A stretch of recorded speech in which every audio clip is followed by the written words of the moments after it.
Olá, seja bem-vindo a mais uma edição do nosso ArpiaCast, o podcast que conecta ciência, tecnologia e agricultura. Eu sou Marco Vinícius Ropelli, jornalista científico do projeto temático Arpia. Nós estamos aqui nos estúdios da FCT Unesp, estúdios de podcast, aqui para mais uma edição desse programa do projeto Arpia, que é financiado pela FAPESP, a Fundação de Amparo à Pesquisa do Estado de São Paulo. E para esse episódio nós temos aqui duas presenças ilustres, né? O professor Dr. Antônio Tomazelli, que é coordenador do projeto temático Arpia, faz companhia em mais esse episódio. Eu agradeço pela presença, professor. E nós estamos aqui também com o entrevistado, o Dr. Roberto Rui, que é engenheiro cartógrafo e sócio-diretor também da empresa Nuvem, o EV, que é empresário aí no ramo de drones, né? Então nós vamos ter uma conversa muito legal aqui sobre drones, especialmente em agricultura digital. Então eu quero começar esse papo com vocês, professor Roberto, falando um pouquinho que vocês têm um histórico que não é de hoje, né? O Roberto é engenheiro cartógrafo, mestre, doutor aqui pela FCT Unesp, e o orientador dele está sentado aqui do lado, o professor Antônio Tomazelli. Então, eu queria que vocês façam um pouquinho dessa história, né? Não sei quem quer começar a falar aí, mas desse caminho que hoje resulta, né, nesse encontro aqui com você como empresário, né, nesse ramo, e o professor aqui ainda formando pessoas aí para o mundo tanto da empresa quanto do mundo acadêmico, né? Então, vamos começar esse papo por essa conversa. Ok, mais experiente ou visitante? Deixa o convidado, né, se apresentar.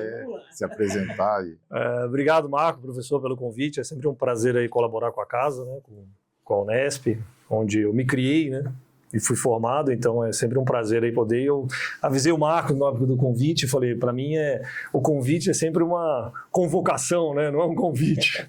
Então a gente sempre se dispõe a colaborar aí. Bom, eu me formei aqui na Unesp, me formei em cartografia, já faz um tempinho, né? Não muito tempo. E depois eu já emendei já o mestrado e doutorado, eu venho com o professor Tomazelli, ao qual eu devo toda a minha formação, né, aqui profissional. Então eu já emendei mestrado e doutorado na sequência, em fotogrametria. E ali, essa conexão até inclusive com essa área mais profissional, a gente teve com um projeto, com a minha tese de doutorado, que foi um projeto de inovação tecnológica, até pela FAPESP também, né, um PIP, um programa de inovação tecnológica com uma empresa privada, no qual nós desenvolvemos um sistema de aerolevantamento, né, voltado com câmeras digitais, voltados ao mapeamento topográfico, que na época, aí há cerca aí de 20 anos? Não, menos, uns 15 anos. Quase, hein? Uns 15 anos. Não quero denunciar. Não existia ainda uma grande difusão das câmeras digitais, eram ainda épocas de filme, né? Então era bastante difícil essa atividade de aerolevantamento. A gente faz até uma conotação com o pessoal que tinha, pessoal acima dos 40 anos aí que mexia ainda com câmera de filme, né? Sim. Então, a mesma conotação. Então nós desenvolvemos um sistema que era considerado de baixo custo, né? De menor custo, um custo mais acessível para as empresas no Brasil, que faziam as atividades de levantamento. Então, como era uma sinergia entre a universidade e a empresa, era um projeto de inovação tecnológica junto com a empresa, a gente teve já essa integração da universidade e empresa, que até, inclusive, acho que é um dos temas que vocês abordam aqui, né? Essa integração da empresa com a universidade. É isso que fez essa... Então, acho que isso foi bastante promissor, foi um projeto que deu muito certo, foi um projeto com os resultados muito bons, a empresa desenvolveu bastante a partir disso. A universidade também nós conseguimos aí gerar aí várias mestrado, doutorado, bolsas também de iniciação científica. Então, foi um projeto que envolveu várias pessoas e teve resultados bastante satisfatórios, né? Com publicações, enfim. Então, foi um projeto bem legal. E isso me lançou até nessa área acadêmica empresarial, né? Vamos chamar assim. Perfeito. Então, aí que foi o... Mas, assim, aí da casa, aqui eu sempre tenho a agradecer, né? E sempre faço propaganda do curso de cartografia, realmente do conceito os professores, enfim, do material, a contribuição do curso para a formação. Né? Perfeito. Então, ele se forma tanto como profissional quanto como pessoa, né? Pois é. E o professor Tomazelli, então, orientador aí, né? Foi orientador. Toda essa minha carreira foi toda o professor Tomazelli. Legal. É bom. Desde a iniciação, esse encontro é importante, né, professor? Então, porque assim, na realidade, a vida às vezes traz umas certas coincidências, né, que são bem interessantes, né? E no caso, né, desde que eu terminei o doutorado, eu tinha uma insatisfação, né, de estando na área de engenharia, uma área que é muito aplicada, o trabalho ser puramente acadêmico, né, e ele resulta numa tese, num artigo, ficam na prateleira, quando podiam estar sendo transferidos depois. Então, em países como a Alemanha, a França, Estados Unidos, né, China, né, essa transferência é muito imediata, né? Mesmo em áreas puras, por exemplo, a matemática, em grande parte do Reino Unido, né, dos trabalhos são trabalhos para a indústria. E o Brasil tem pouco disso. Existe uma barreira, né, não sei a razão, dos empresários que eles têm um certo preconceito, porque a atividade é muito acadêmica às vezes, né? E os acadêmicos, porque eles acham que os empresários são imediatistas, querem lucro. Então os dois estão certos. Óbvio, né? Uma empresa vive de lucro. Senão ela não vai fazer benemerência com capital próprio. A empresa quer lucro e quer uma resposta rápida porque ela tem que produzir com aquilo. Tá certa. A academia tem que gerar conhecimento. E às vezes num ritmo que não é compatível com a indústria quer. Exatamente. Então, assim, essa junção, ela é difícil. Mas ela tem que acontecer. Ela tem que acontecer. Então, nesse caso, foi uma coincidência muito importante, porque a tecnologia fazia uma transição, que o Roberto acabou de mencionar, já que o Brasil estava atrasado, porque os equipamentos que estavam sendo produzidos eram muito caros. Uma câmera digital de grande formato profissional era uma câmera que custava... 5, 6 milhões de na época, 5 milhões de dólares, era muito caro. E as empresas, obviamente, não iam trocar a câmera de filme que funcionava por uma câmera de 5 milhões, exceto as empresas que tinham grandes projetos, né? Certo. Então não tinha essa tecnologia intermediária, que era uma câmera um pouco menor, um pouco mais barata, mas que ainda desse um resultado que fosse capaz de substituir a câmera de filme. Então foi nesse contexto que nós entramos, né, Roberto? Foi exatamente. E aí a gente encontrou uma empresa, que eu vou citar aqui, porque a gente deve, né, que é a Engemap, que estava em Assis, né? Na verdade, na época, a empresa se mudava para Assis, o dono, César, ele encarou o desafio de correr esse risco, de investir, né, num projeto que era um projeto de pesquisa e desenvolvimento, de P&D. E deu muito certo. As câmaras ainda não tinham a resolução, mas, por outro lado, os projetos eram projetos pequenos. Sim. Então, bem compatível, né? Era um projeto pequeno, era corredor, e aí deu muito certo. E depois, obviamente, isso virou um produto de uma empresa associada, obviamente, né? Que é vendido para as outras empresas. Então, ela era usada para prestar serviços próprios da empresa, mas era também vendido. Comercialização. Isso. Essa conexão empresa-universidade, ela tem exatamente esse time. A empresa quer resposta rápida, a universidade ela precisa de um tempo para fazer a pesquisa, para desenvolver a pesquisa. Então, esse time ele é difícil de encaixar, né? Então, no trilho os dois. Né? Então, eu sempre falo até nas empresas ali, que a gente tem que desenvolver um P&D em paralelo ao dia a dia da empresa. Então, esse P&D ele não pode entrar a curto prazo no dia a dia da empresa, nos produtos que vão gerar o caixa da empresa e o fluxo de caixa da empresa. Né? Então, você tem produtos daquele varejo, por exemplo, na nuvem mesmo, na nuvem UAV, fazendo um ponte para lá, nós temos hoje produtos que já foram desenvolvidos, né, drone, enfim, outros produtos de prateleira que vão gerando caixa, e nós temos atualmente 3 projetos ali embrionários que nós estamos desenvolvendo para ver qual que a gente vai lançar. Se vai lançar os 3, vai lançar um deles, 2 deles. Enfim, nós estamos desenvolvendo 3 projetos. Então, esses projetos eles não podem agora já ter uma expectativa de caixa agora imediata, porque senão vira aquele conflito. Aí, se apressa o P&D, fica um produto ruim, o P&D não tem tempo para gerar o resultado e ele não vai dar resultado financeiro. Então, por isso que esse time, na época até... A empresa, o César, ele teve bastante paciência, né? Teve bastante paciência para Logicamente que isso aí vai funilando num determinado momento, que a empresa também precisa de resultado financeiro, mas foi um projeto que acabou dando resultado, porque a gente teve aquele tempo, né? Foi até minha tese de doutorado, isso daí, né? Foi minha tese de doutorado, gerou a dissertação de mestrado do Thiago e outras, né? Que aí a gente teve um tempo de desenvolvimento, e quando o desenvolvimento foi chegando ao fim mesmo, aí a gente começou a conectar ele com a parte de produto mesmo da empresa.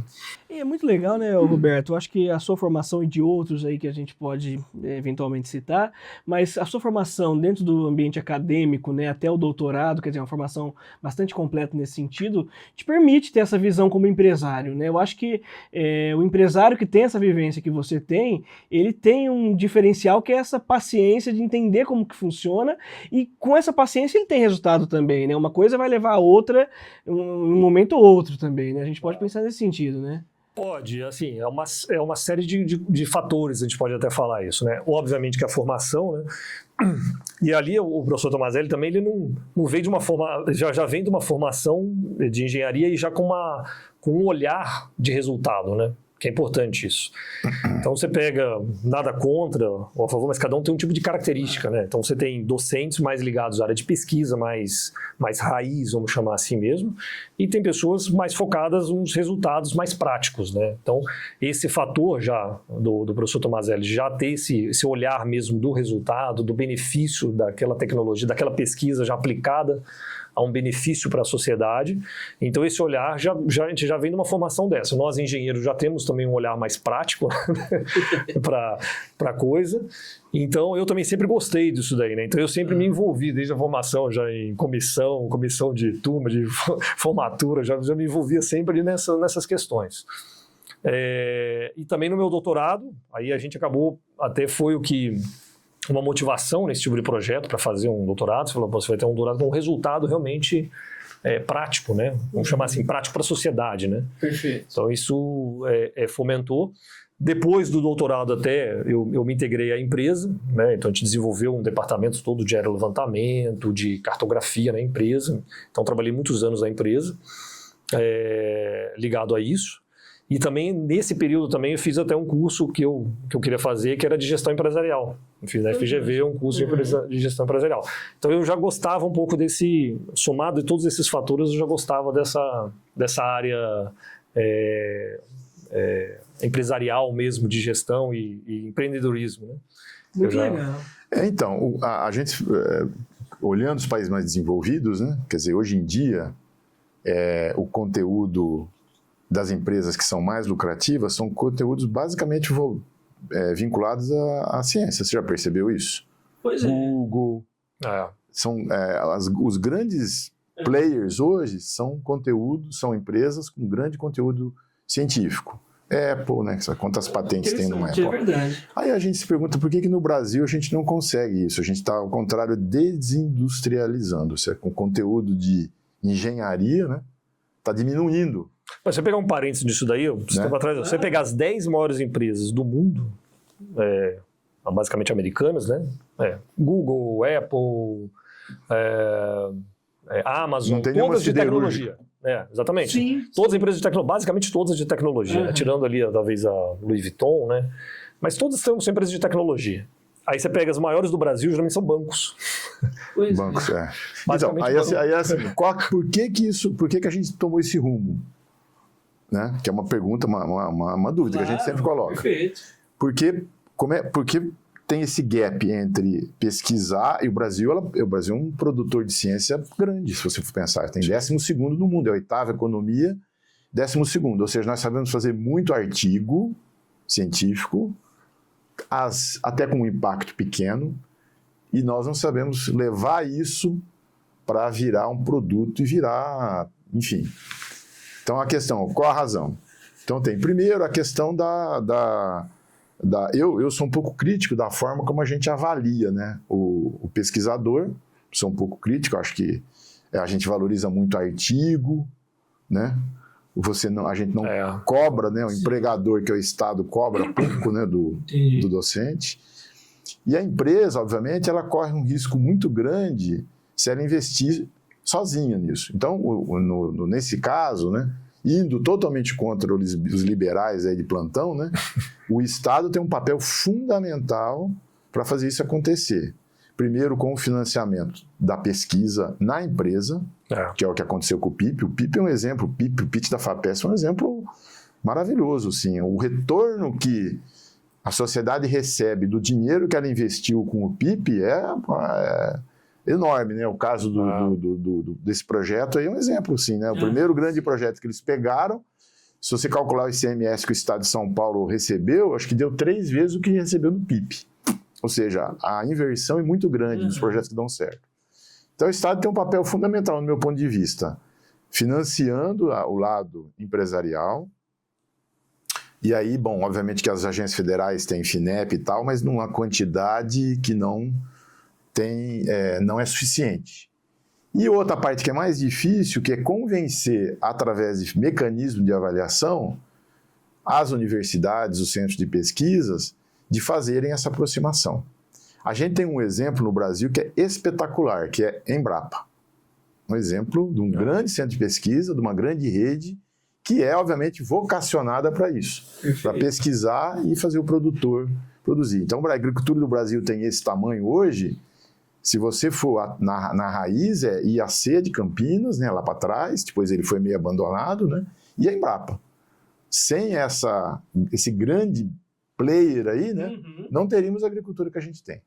Não, fantástico. E a gente Perfeito. É esse mecanismo que eu queria discutir aqui com você. Claro, e é fantástico pensar nisso. Então a gente está em assuntos aí, né? A gente falou sobre nível Brasil até dessa questão, né, em relação à universidade e empresa, que é uma questão que nos interessa muito, e a gente entrou agora falando especialmente do exemplo da Embrapa, na questão da agricultura, que é um interesse primordial aí do projeto temático. Eu, inclusive, aproveito esse momento para convidar você que nos assiste a acompanhar também nossas redes sociais. Nós temos lá muitas informações sobre pesquisas que são desenvolvidas no campo da agricultura digital pelo Projeto Arpia, pelos nossos pesquisadores. Muito conteúdo legal, né? Séries de vídeos com entrevistas e agora também o conteúdo desse podcast nas nossas redes, em todas elas vão ter cortes ali presentes. Então eu aproveito para entrar nesse conteúdo com vocês, que é a questão da agricultura digital, né? Especialmente o uso dos drones, né? O drone é um nome popular aí dos veículos aéreos remotamente pilotados, né? Exatamente. O drone em inglês, eu estou falando do zangão, né? Quer dizer, é o apelido dele, né? Mas a gente eu acompanho em alguns campos, pesquisas, a utilização aí do drone como uma ferramenta importantíssima na agricultura digital, especialmente em relação ao sensoramento remoto. Quando a gente fala de sensoramento remoto, o professor já me deu aula sobre isso, assim, vamos dizer assim, me explicou, né, eu como jornalista, que é um assunto que já é antigo, né, o trabalho, mas o drone ele entra como uma ferramenta com acesso mais, vamos dizer assim, mais fácil para o produtor rural, não faz tanto tempo, né? Então, como é que uma coisa conversou com a outra? Como que vocês enxergam essa questão da tendência? Ainda é uma tendência, é uma realidade? Vamos fazer um panorama aí da questão dos drones para a agricultura digital. À vontade aí para quem quiser começar. Não, eu acho o seguinte, já é uma ferramenta de prateleira, né? O Roberto vai confirmar isso. Já tem câmera, tem obviamente que fazer refinamentos.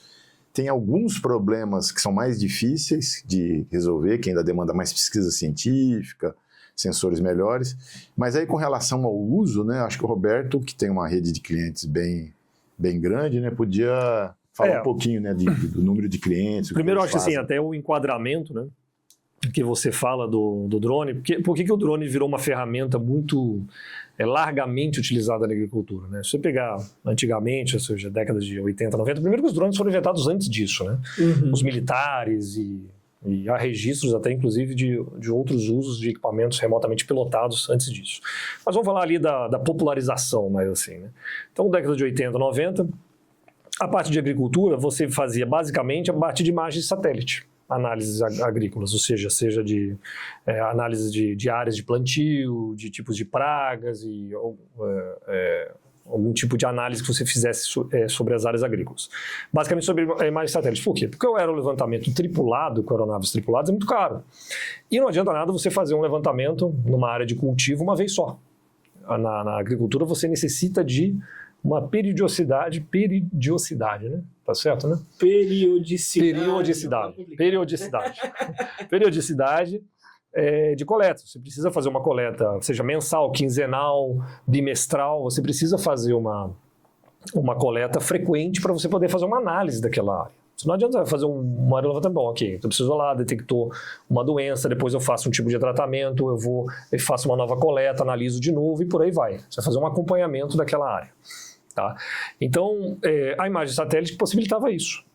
Porque o satélite está lá passando, então um custo mais acessível do que o tripulado, que ficava muito caro para fazer essas repetições. Então, a agricultura usava basicamente imagem satélite. Quando vieram os drones, mas qual o problema da imagem satélite? Resolução, uma resolução média, não tem uma resolução alta para fazer análises mais criteriosas. Né? Você tem a questão da resolução temporal. Né? Depois disso, difundiram-se muitos satélites, até isso está bem resolvido hoje. Mas você tinha que esperar tem satélites que repetem a cada X dias, mês, então você tinha o satélite passava, pegava nuvem, naquela hora não dava, então você tinha um problema de resolução temporal e resolução geométrica também espacial. Os drones entraram e te dão essa flexibilidade. Quando os drones difundiram, né? A tecnologia ela vai entrando num ponto que ela começa a ficar acessível, né? E mais difundida. Então os drones é a mesma coisa. Então você possibilita coletar imagens de alta resolução, você está fazendo um voo próximo até o local, e a hora que você quiser, né? Tirando os de chuva, porque você eu esperei ali, o tempo melhorou, decolo a aeronave e faço. E aí um voo mais barato, porque os drones basicamente têm a combustão, mas os elétricos com uma autonomia boa te possibilitam um voo barato, né? Uma coleta barata. Então os drones difundiram na agricultura por causa disso, porque eles resolvem o problema da geometria, né? Alta resolução, com a temporalidade. Ficou limitado a questão de áreas, tamanho de áreas que o satélite Então você hoje usa, depois disso, satélites para grandes áreas, análises macros, drones para coisas de regiões mais detalhadas. Né? Então, por isso eles entraram na agricultura, no agronegócio, né? No arrodo. Né? Então, nós, quando entramos no mercado com a nuvem, a gente está com a nuvem UAV há 10 anos, né? Basicamente, o nosso mercado era agricultura no começo. Assim, a nossa venda era muito agricultura. Né? Depois a gente acabou equilibrando, que você começa a dividir, então, topografia, cidades, aí também a legislação vai acompanhando, né? Vai acompanhando junto com a evolução tecnológica, a legislação. Então, aí a gente acabou dividindo bastante, né? A questão rural, a questão agrícola, mas o drone ele difundiu por causa disso. Então, nós vendemos drones para diversas... Nós basicamente nos posicionamos na nuvem como uma fábrica, né? Nós somos guerreiros aqui no Brasil até, inclusive, né? Para disputar com os chineses? Porque exatamente, você tem vou chamar de indústria, né? Sim. Nós somos indústria, considerada indústria. Você tem 3 categorias, comércio, serviço e indústria. Nós somos as 3, né? Nós somos as 3 categorias. A indústria, a gente imagina uma fumaça lá, uma chaminé com uma fumaça. Nós somos indústria, né? Apesar de só ter ferramentas de precisão, né, para montar um equipamento, mas nós somos uma indústria. Então, você montar um equipamento no Brasil, você está altamente corajoso por conta dessa série. Não vamos entrar no mérito aí de burocracia, carga tributária, etc. Mas isso aí realmente dificulta muito. Né? Até várias empresas nos chamam de corajosos. Então, nós vendemos o equipamento, né, e acompanhamos alguns serviços que os nossos clientes fazem. Então, já foram diversos. A gente tem muito ligados à cana-de-açúcar, então, pessoal que acompanhamento de falha de plantio, algumas pragas em cana, mapeamento de áreas, até topografia, áreas que eles vão fazer o plantio também, as linhas, falhas de plantio. Então a gente vende bastante, sempre vendeu bastante para essa pessoa ligada à cana, à soja, milho. Nós fizemos um projeto bem legal também, um parênteses, até por conta de desde 2020 nós temos uma outra empresa que é sócia da nuvem, que é a SAI Brasil, uma empresa do mercado de aerolevantamento, né, tripulado, que é sócia da empresa e detém umas aeronaves nossas também. Fizemos um projeto junto com a SAI na Itália, de áreas de vinho, né, de vinícolas. Puxa. Bem legal, com o nosso drone. Então foi um acompanhamento com satélite, área, então para ver questão de áreas de fotossíntese, Vocês conseguiram tomar foliar. Desculpa, então. Você sabe que me chamaram, né? Eu não pude ir, né? Foi o Alexandre. O Alexandre foi lá e eu só fiquei, rapaz, não se divertiu. O Alexandre foi lá, tomou vinho. Bom, alguém se divertiu. O Alexandre né? foi lá com o equipamento, fizemos áreas de voo, né? Foi legal. E aproveitou e tomou os vinhos junto. Porque foi nas áreas de vinícolas, foi na Toscana, na Itália. Eu falei, vamos tomar vinho, caramba? Não tinha como. E ali Aí fizemos um acompanhamento de áreas lá de plantio dos cultivos de uva, então foi um projeto bem legal. Então a gente faz alguns projetos, até tem uns projetos diferentes desses, né? Então são bem diversos. Foi um projeto de P&D, então.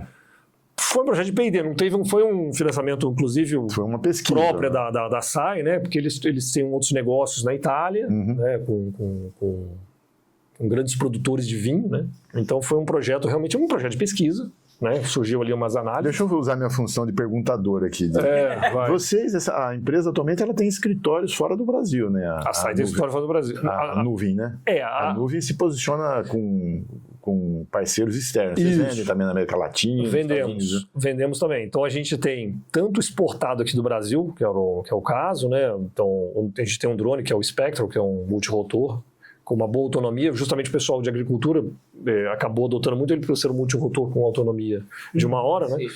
Então, e possibilidade de múltiplos sensores, né? Porque isso que é legal, a gente acaba vendendo, inclusive, para universidades, para projeto de pesquisa, porque o multirotor é mais fácil de operar, ele possibilita sensores RGB, multispectrais, termais, então ele possibilita vários projetos de pesquisa. E a gente acabou vendendo, respondendo a sua pergunta, já vendemos para... tem empresa na Argentina, Paraguai, tem uma grande empresa no Paraguai que usa um equipamento nosso, Colômbia, até por conta dessa conexão também com a SAI, a gente acaba abrindo alguns contatos também, né? Porque a SAI, ela tem escritórios fora do Brasil. Ela tem escritórios físicos nos Estados Unidos, na Colômbia, no Chile. E essa ponte com a Itália, a gente fez uma ponte, inclusive, com uma divulgação do drone lá, com empresas interessadas em ter o drone na Itália para desenvolver esse tipo de serviço que a gente fez, essa pesquisa lá. Né? Então a gente tem basicamente, inclusive o drone está lá na Itália. Tem na Itália, Argentina, Paraguai, Colômbia, acho que Peru também. Mas aí são pontuais, a gente acaba fazendo essas conexões. E a gente vende bastante por indicação também. Legal. Por indicação. Então acaba tendo, por exemplo, tem empresa no Paraguai interessada porque viu aquela empresa usando o nosso equipamento lá. Perfeito. Então a gente acaba exportando também para países, principalmente aqui da América do Sul, né? Fantástico. E uma coisa que eu acho bastante importante a gente conversar, a gente está falando aí do aparelho, o drone, né, em si, mas há uma questão que é uma preocupação, inclusive, do projeto temático, o professor Tomazelli também a gente sempre discute essa questão, que é a formação de recursos humanos, né? Por quê? Porque nós estamos falando de um equipamento que, de fato, tem se popularizado, e você mesmo falou, Roberto, da questão dos sensores, vários sensores multispectrais, RGB, né, etc e tal, um equipamento que cada vez mais tem recursos. Só que a utilização desses recursos e o processamento desses recursos demandam um conhecimento técnico bastante importante, né? Quer dizer, o resultado ele vai ser atingido conforme a pessoa tiver a condição técnica de processar corretamente os dados levantados por um aparelho como o drone, como vários outros, mas a gente está falando de drone aqui. Então, como que vocês enxergam essa questão, né? O professor pode falar muito sobre isso também, que está na formação aí, dentro do projeto temático, tem como objetivo também a formação de recurso humano, e você como empresário, Roberto, você deve se encarar essa questão com bastante seriedade também, né? Até... Eu vou falar mais rápido, que aí o professor vai ter muito mais conhecimento disso. Justamente, o que eu acho que na Unesp, o professor Tomazelli, inclusive os demais professores aqui, fazem muito bem, porque nós temos que formar pessoas que saibam pensar e analisar. Porque ferramenta hoje em dia tem de monte. Então, cada dia, essa tecnologia ela vai passando os limites. Então, hoje em dia você tem drones de tudo quanto é modelo, softwares de tudo quanto é tipo. Não tem como eles ficarem ensinando software na faculdade. Porque se eles ensinam um agora, ano que vem já tem outro. Então, assim, eles usam o software como uma forma aplicada no ensino, né? Mas formar pessoas que saibam analisar, né? E tomar decisões, né? Então, por exemplo, quando eu vou contratar uma pessoa, eu vejo esse perfil. Não me interessa muito se ele sabe o software A, B, C, D ou E, não, porque isso aí aprende. Se for uma pessoa com uma capacidade de tomar decisão, de saber analisar um dado, de saber interpretar um dado, é isso que eu vou verificar. Porque o software A, B, C, ele vai lá, faz um treinamento e aprende. A pessoa corre atrás, isso aí é o de menos, né? Então, hoje em dia, tem muita tecnologia e eu acho que a formação em si, voltada para pessoas que saibam realmente analisar e multidisciplinar, né? Então, hoje em dia tem essa preocupação, multidisciplinar, né? Você está envolvido num projeto aqui que tem tecnologia, tem cartografia, tem agricultura, tem a parte até de biologia, enfim, Claro, tem uma série de conhecimentos, que a pessoa não vai dominar esses conhecimentos, mas ela vai saber navegar nesses conhecimentos, né? Ela vai saber interpretar, puxar aqui como resolve essa situação, com quem que eu trato esse assunto, com quem como que eu vou levar esse dado, como é que eu vou chegar naquele resultado. Então, ela é uma pessoa que vai saber navegar e interpretar nessa região toda, né? Esse é um parâmetro importante. Como a gente diz aí no começo, a gente enfrenta no Brasil, né, uma desindustrialização, desinteresse pela engenharia, né? É um tema que a gente precisa abraçar, porque senão a gente vai virar um produtor de bens primários daqui a pouco. A gente deixa de produzir bens de alto valor agregado para produzir grão só. Então isso é um desastre em termos de país, gente. Já que quem olha para a história, né, falando de multidisciplinaridade, né, quem olha para a história vê os ciclos, né? Ciclo do café, ciclo da borracha, ciclo da cana e a miséria que vem em seguida, né? O Brasil ele tem um desempenho quando ele se industrializa, né? E agora a gente tem uma briga grande, porque os bens de alto valor agregado hoje dependem de uma formação muito sofisticada. As pessoas não percebem isso. Então, quando um cara hoje, um aluno às vezes entra na engenharia, ele imagina que ele vai lá aprender a operar ferramentas, apertar botão. E não é isso. Formação é formação básica, como o Roberto acabou de falar. Se você não sabe matemática, não sabe física, a sua formação ela vai sumir em poucos anos. Eu entro lá e quero aprender só ferramentas. Quando você termina o curso, as ferramentas já não são mais usadas. Todo mundo sabe disso, né? Então, tá na moda hoje o software A, não vou mencionar aqui. Então, a universidade, tudo investe, o cara aprende e não aprendeu os fundamentos. Não aprendeu álgebra, não aprendeu física. Chegou no fim, aquela ferramenta não é usada mais e ele não aprendeu o que ele tinha que aprender. Então, a formação universitária, isso é um grande problema. Ela tem que se fundamentar nos conceitos, ele tem que aprender bem isso. E é o que o Roberto falou, ele tem que aprender, você tem que ser capaz de aprender. Porque ele não está preocupado com o software, porque a melhor característica desse profissional do século XXI é que ele tem que ser capaz de aprender, porque ele não vai aprender na universidade todas as ferramentas que ele precisa. Então, o engenheiro de hoje, não só engenheiro, o geógrafo, o biólogo, é o cara que tem uma base muito sólida e é capaz de aprender. É um pouco diferente do engenheiro clássico que a gente, quando era guri, via, né? O cara lá da década de 50, 60, ele chegava, aprendia todas as ferramentas, não era nem calculadora, né? Regra de cálculo, como é que desenhava, como é que projetava uma viga, parará. Ele saía sabendo fazer isso de uma boa escola e usar isso a vida inteira dele. Tinha poucas mudanças. Ali, né? Hoje é completamente o contrário, ele sai da faculdade já não sabendo como fazer. Né? Então, é muito frustrante para um jovem, né? Saber que ele termina 5 anos e tudo que ele viu ali no tudo que ele viu talvez ele não vá usar, né? É muito rápido a tecnologia. É muito rápido. E é isso. E não tem como fazer. Ele vai ter que ser uma pessoa em constante estudo e adaptação. Estudo e adaptação. Estudo e adaptação. Né? Eu mesmo, né? O Roberto é um exemplo, né? No meu trabalho, assim, hoje, já de anos, né? Se você pegar um software hoje, eu já nem sei mais os botões do software, né? E assim, eu contribuo como até, né? Então, por exemplo, hoje eu tenho vários negócios, né? Então, um deles eu atuo lá como diretor comercial na SAI Brasil, né? Empresa de São Paulo. E também como responsável técnico. Mas como que eu resolvo problemas lá? Justamente, eles trazem um problema, no software e tal. Então, eu peguei um projeto lá, aqui em São Paulo, que o pessoal estava tendo dificuldade em chegar num tipo de resultado, né? Aí eu falei, agora você vai fazer isso. Como é que você está configurando esse parâmetro? Agora, como você vai entrar no software, ele vai fazer. Eu não vou saber apertar o botão. Claro. Mas eu sei o que está por trás do software. Perfeito. Porque eu tive essa formação. Eu tive esse fundamento. Então, eu tive isso também. Então, eles vão falar, faz isso com esse parâmetro, faz aquilo lá. Aí ele mexe nos botões e vê o resultado que dá. E aí nós resolvemos o problema dessa forma.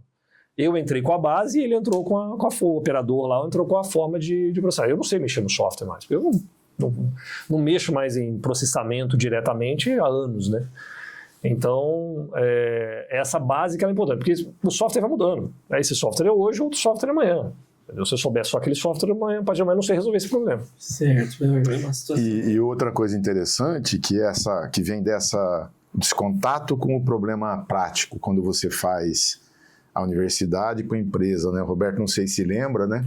A gente começa a descobrir erros no software. Nossa, então eu vou lembrar disso daí agora. Nós descobrimos, não podemos botar o software. Né? Você não acredita, mas como é que um cara no interior de São Paulo, né? O cara olha lá e fala, putz, os caras devem andar de cipó lá, né? Descobre que um software tem problemas, né? Então, esse é um exemplo, né? A gente acaba descobrindo que... E é um feedback que você vai dar para a empresa de software. Eu vi que tem história sobre isso. Tem história, gente. Tem uma história disso daí, né? Tem mas duas, não vamos né? citar nome, né? Não vamos citar nome, software. Não cai bem, né? Mas assim, nós tivemos nesse projeto com a empresa de São Paulo, bem no começo no final do projeto PIP, no início que a empresa começou a usar o sistema na prática. E aí tem um software de processamento de imagens, que você faz a coleta de imagens, depois você processa para gerar produtos cartográficos, né? Modelos tridimensionais, ortoimagens, que a gente fala. E aí a empresa foi começar um projeto muito grande, um projeto estadual. E aí nós estávamos estudando qual software nós íamos usar, porque se você usa um software que não tem desempenho, você morre no meio do caminho, porque é um projeto muito grande. Então testamos um software, 2 softwares, né? Um que a gente usava até na Unesp. Os dois tinham um problema, rigor. Então, justamente, um que a gente usava na Unesp e outro alemão, mais conhecido. Aí, e aí nós fomos e testamos. Aí pegamos um bloco de imagens, né, na época, de teste, né, um bloco de demonstração, e processamos nos 2 softwares. Um software alemão tinha realmente um desempenho maior, né, mais fácil de processar, mas dava um resultado que a gente chamava um degrau no modelo tridimensional. E dava um degrau, a gente processava, reprocessava e começamos a analisar aquele dado. Aí fomos lá, professor Tomazelli, sentamos lá em Assis, numa sala de reunião, ficamos o dia inteiro lá. Teve uma ligação meio desesperada, né? Olha, se a gente não resolver isso, eu vou à falência. Né? Aí e era aí que tá, e era um erro de fundamento, né? O dono da empresa, nossa, precisa resolver isso urgente e tal. Aí fomos lá, sentamos lá o dia inteiro, né? Com mais o William, lembra que ajudou bastante, outro engenheiro também que formou aqui na Unesp. E aí sentamos e debruçamos em cima de testes lá, né? Aí até que o professor, mas será que eles não fizeram, que tinha um modelo que se fazia, não vai entrar em detalhes técnicos, mas assim, o modelo que se fazia, tem a ida, né, para projetar para o terreno e a volta para reprojetar para a imagem. Que eles não consideraram o método certo de fazer isso? Aí a gente falou, não é possível, né? Não é possível que uma empresa dessa, né? Mundialmente, desse jeito, não é possível que não faça isso, né? Sim. Aí vamos fazer um teste desse. Aí fizemos um processamento antes na imagem, né, para inibir este erro, né? E realmente bateu. E era isso. E aí eu me lembro que até o software que a gente usava aqui na universidade dava o mesmo problema. Aí e esse software alemão, o dono da empresa trouxe esse cara da Alemanha, um técnico da Alemanha, um pesquisador alemão, e pagou uma semana o cara aqui, para dar um treinamento. E o cara, caro pra caramba, esse cara cobrava com o nome que ele saía da porta da casa dele, eu lembro até hoje, em euro. Caro pra caramba, cara. Ele ficou uma semana aqui. E eu deixei esse cara dar o treinamento. Ele começou a dar o treinamento lá pro pessoal que ia processar, que estava negociando software, né? E a gente já tinha feito esse teste. Aí, para essa empresa do software que a gente usava na Unesp, a gente mandou um e-mail, até hoje eles responderam não, mas isso no mundo inteiro, eles não estão nem aí. Estão nem aí. Nunca responderam esse e-mail, inclusive, eu acho. Depois qual que é a razão para isso? E esse software alemão, o cara veio até aqui e a gente não avisou eles. Ele deu o treinamento inteiro, eu deixei eu dar o treinamento. Aí eu participei do último dia do treinamento. Você deixou uma casca de banana para ele? Deixei a casca de banana. Aí no último dia, eu não assisti o treinamento, né? No último dia... Deu ruim. Aí ele falou assim, vocês têm um conjunto de imagens de vocês? Eu falei, tem sim. William, pega aquele conjunto lá de imagens lá, que a gente tinha processado antes. Sabia que dava errado. Aí ele fez na hora. Rapaz, isso era um conjunto pequeno, o cara processava na hora. E dava esse degrau. O cara olhava, aí mudava um parâmetro. Mudava um parâmetro e eu deixando o cara lá. E aí, quando ele estava... antes até dele processar esse dado, eu contei essa história. Eu sentei ele no começo do treinamento e falei, olha, nós testamos no software tal e dá esse degrau. Por causa disso, do modelo de calibração, expliquei para ele, desenhei lá e fiz para ele, ó, por causa disso aqui. Ó. Sim. A gente já, Porque, na verdade, eu tinha implementado isso na tese de doutorado. a gente já sabia que tinha, Já tinha como é que disso. tinha que fazer. Ó, isso aqui, Certo. fica tranquilo. Ele não acreditou, né? Ele falava assim para mim, assim, ó, this software, it's not a photogrammetric software, it's a toy. Falava do outro, falava, tá bom, desculpa aí. Concorrente. Desculpa Fala aí, mal do né? concorrente. Desculpa aí, né? Então, não é um software de é um brinquedo, né? Tá bom, então, tudo bem, o seu é bom. Então, vamos lá.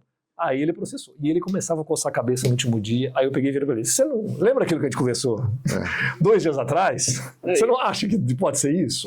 Vou analisar e tal. E aí eles pegaram o conjunto, esse conjunto de imagem, e falou, vou levar de volta. O César tentou mudar a passagem dele da Alemanha. Aí era muito caro, estava muito complexo. Aí eu sei que ele levou o conjunto de lá. Falei, leva, grava lá para ele um HD lá, leva lá para a Alemanha lá, leva lá. Ele levou para lá. E eles realmente foram bem profissionais. Passou 10 dias depois, ele mandou um e-mail para mim. Soltaram um patch de correção. Ele falou, realmente, há esse problema que você falou no módulo tal, Sim. do software, nós vamos fazer a correção e depois vamos enviar para vocês. Foi a primeira... Na verdade, assim, quando houve essa mudança de tecnologia, o software era preparado, todos, para usar câmaras métricas de filme, Sim. com uma distorção baixa. Uhum. E esse projeto, nós somos os primeiros no mundo a usar aquele tipo de câmera para aquela finalidade. E a gente sabia que funcionava, porque a gente tinha implementado, tinha testado, e N vezes. Quando você ia para um software comercial, não funcionava, porque a implementação que eles tinham feito não levava em conta que podia usar não era rigorosa. Então o cara abriu o olho e falou, opa, e aí tanto que tem um patch de 2009 que eles soltam, olha, o software foi corrigido para trabalhar com câmeras com distorção maior. Então, assim, isso foi uma primeira contribuição. Então, esse feedback que eu falei, que ele só acontece quando você tem contato com o segmento produtivo. E o outro mais recente, que eu acabei de mostrar, né? E eles soltaram a atualização e não deram nenhuma licença pra gente. Né? Podia pelo menos reconhecer, né? Podia falar, foi aqueles caras lá que acharam esses caras que acharam o problema. Foi esses caras lá que acharam o erro. Não demos nenhum real de desconto. É a mesma coisa recente. Tem uma empresa famosa também aí, que tem um software poderosíssimo para a área de drones, né? Tem 2 aí que são as mais famosas. Uma delas também ela tinha um modelo matemático para câmeras de campo de visada muito grande, e esse modelo em algumas situações não funciona. E a gente já tinha detectado isso, tínhamos publicado e tal. E um aluno nosso, o Vimerson, que inclusive trabalhou com vocês no projeto. Trabalhou no projeto, que é a mesma mentalidade. Encontrou esse pessoal num evento, mencionou o problema, nós mandamos para eles um conjunto de artigos, mandamos um dataset e em pouco tempo eles soltaram agora uma correção, incluindo os modelos que são corretos. Né? Isso é muito legal, né? Então, essa ciência que não é só acadêmica, né? Que ela é uma acadêmica, porque também é isso que eu acabei de falar para você. Se a gente não conhecesse os modelos matemáticos, os fundamentos muito finos, nós não conseguiríamos identificar esses 2 erros e eles iam continuar fazendo errado. Não ia mudar nada. Né? Exatamente. Então, volta a isso.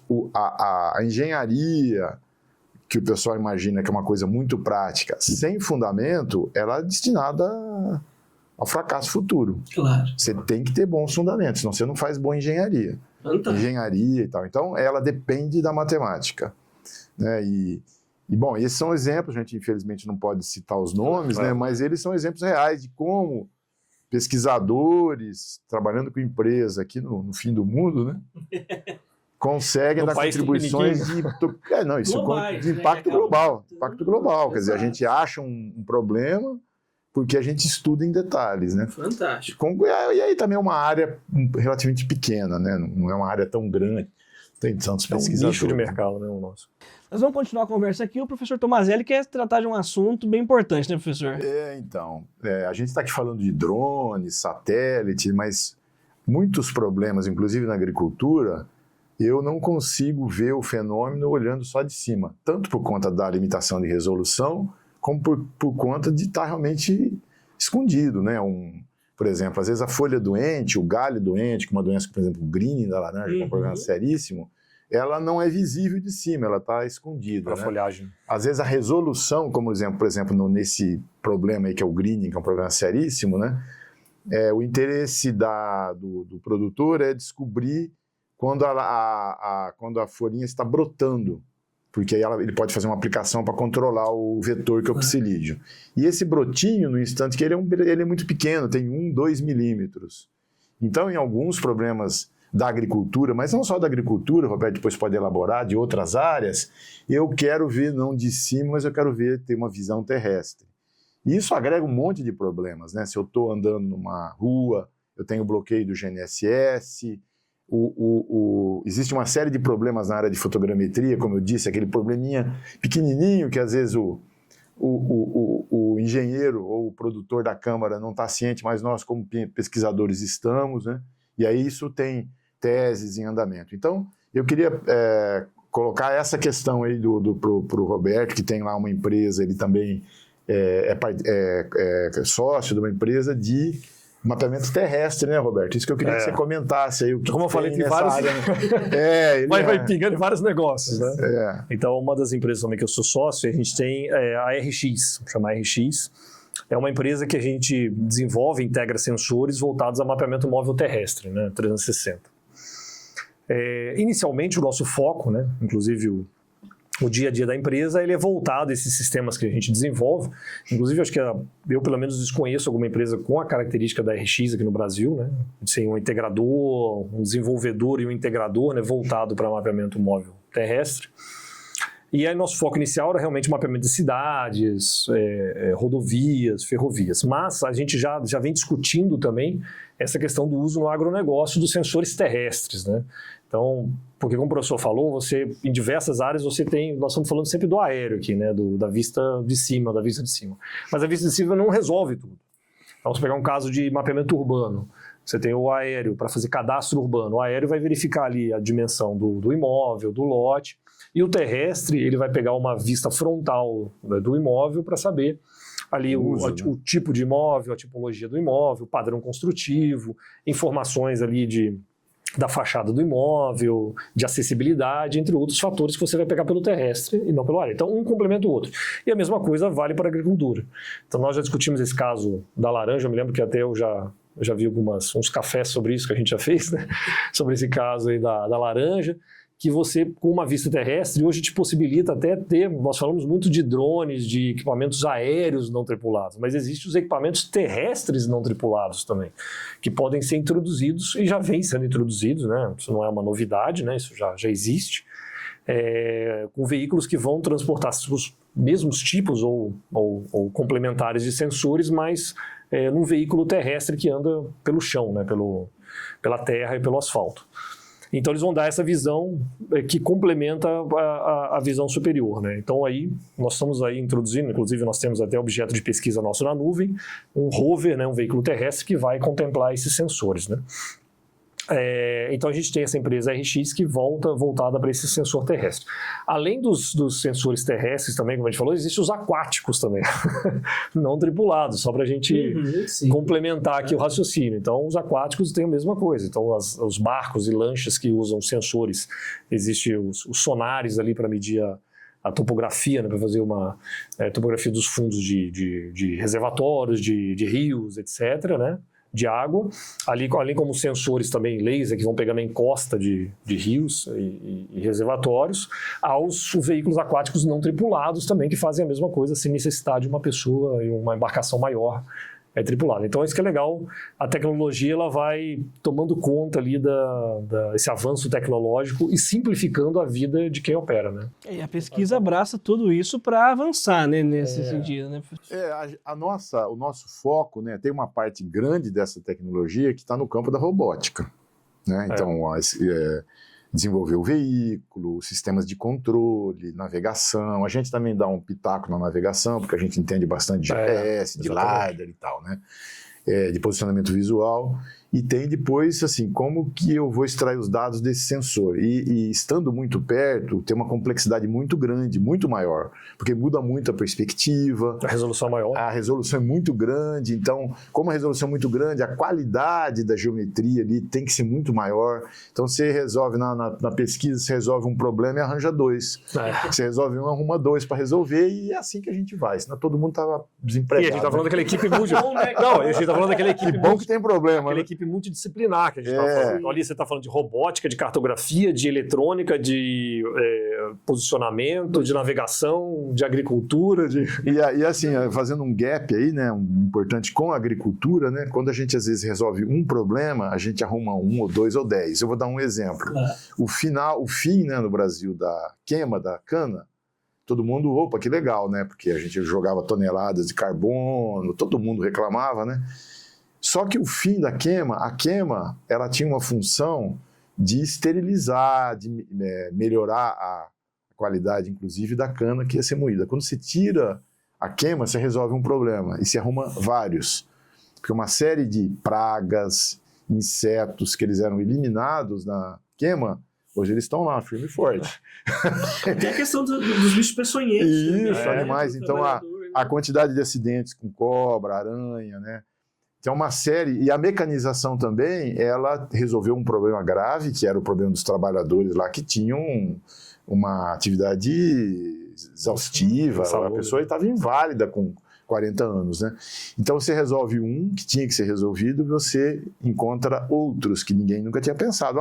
Como que ninguém nunca estudou isso? Bom, a vida inteira, desde a colonização, sempre se queimou a cana, né? E agora não se queima mais. Então, você começa a ter problemas. É experiência nova, né? Nesse sentido. Então, tem muitos problemas novos, né? E você precisa, para resolver esses problemas novos, ferramentas novas, mas não é só ferramentas, você tem que ter conhecimento novo. Então, assim, por exemplo, esse bichinho que é o bicudo, ninguém sabia quanto que esse cara anda. Você tem um exemplo, trabalho com o Daí lá, né? É fantástico. Quanto que esse cara anda? Ninguém sabe. Ele voa? Não voa. Ah, não, mas voa de vez em quando. É o que eles descobriram por lá. E assim vai. Metros, ninguém sabia então, ninguém sabia que o bicho voava, pô.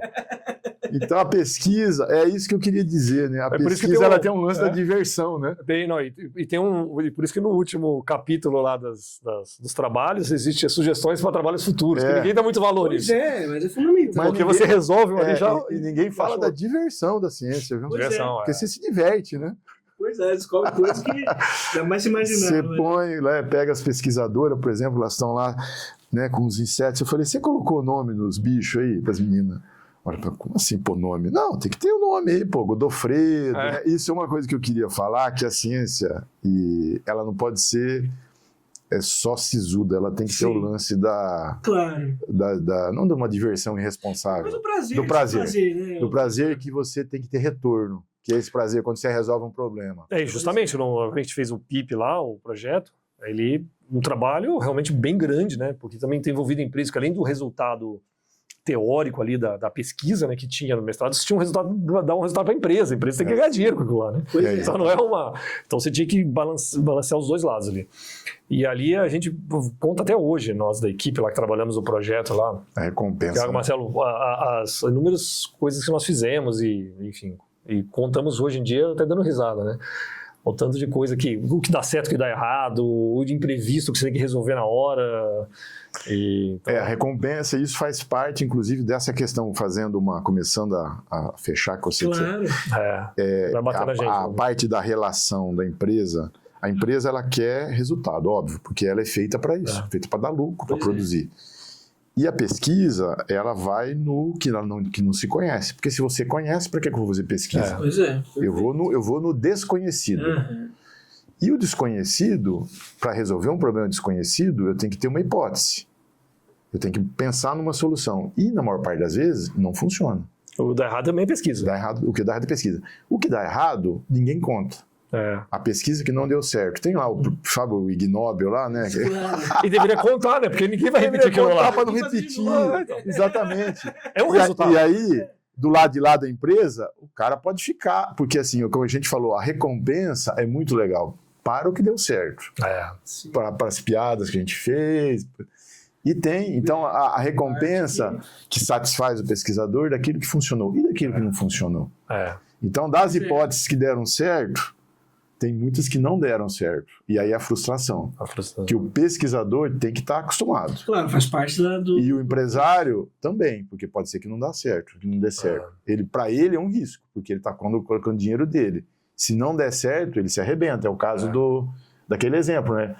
Montou um sistema, comprou 2 softwares, nenhum dos 2 funciona. Como assim? Porra, vou falir, cara, não vou conseguir fazer o projeto, eu tenho que resolver isso. Sim. A sorte é que, obviamente, tem gente muito competente tecnicamente que conseguiu resolver, a empresa resolveu e aí deu tudo certo. E se não desse? Se não der, tá com problema aí. Então, a pesquisa tem isso. A recompensa, que legal, deu certo, nossa, beleza, vou curar o câncer, né?